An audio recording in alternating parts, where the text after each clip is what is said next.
Hi, Dave Searles from Jones & Horn Auction Company here in Goffstown, New Hampshire. In between phone calls here, we're looking at a bunch of watches for the next April 28th sale.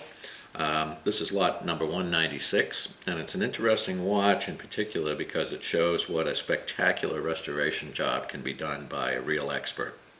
The watch is signed Breguet à Paris, but it's not made by Breguet.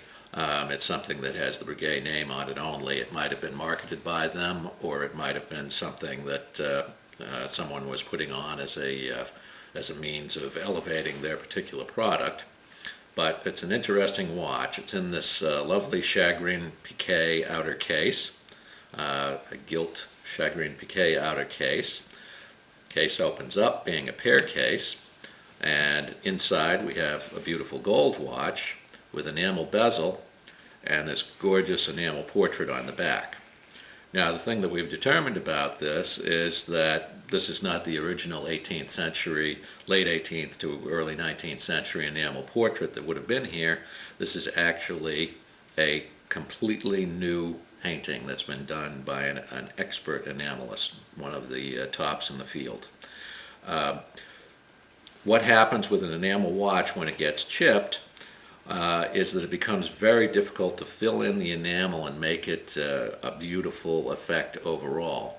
So when you have a severely damaged enamel, they will typically strip the back of all of the major original enamel work, and then they will create a new enamel from start.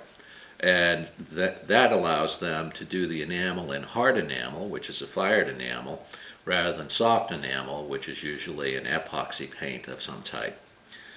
So this is completely fired in hard enamel.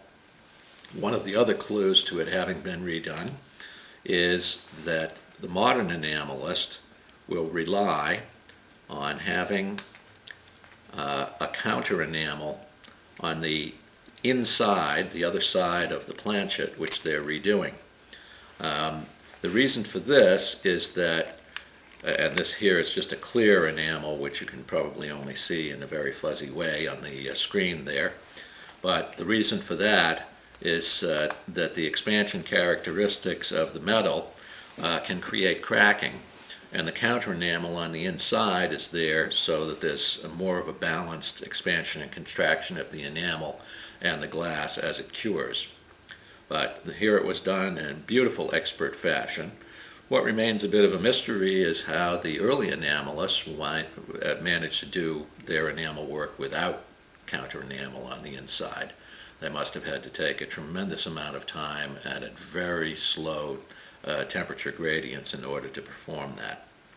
But this is a beautifully executed woman in 18th century French costume, here just splendidly displayed in this case. And the estimate on this is $5,000 to $7,500. We look forward to seeing you at our sale. We have no reserves in this particular auction of 460 lots. No buyer's premium and no sales tax, as always, in the state of New Hampshire. So we look forward to seeing you and hope you will come to Radisson in Manchester, New Hampshire to see the auction live or see us online at jones-horn.com. Thank you.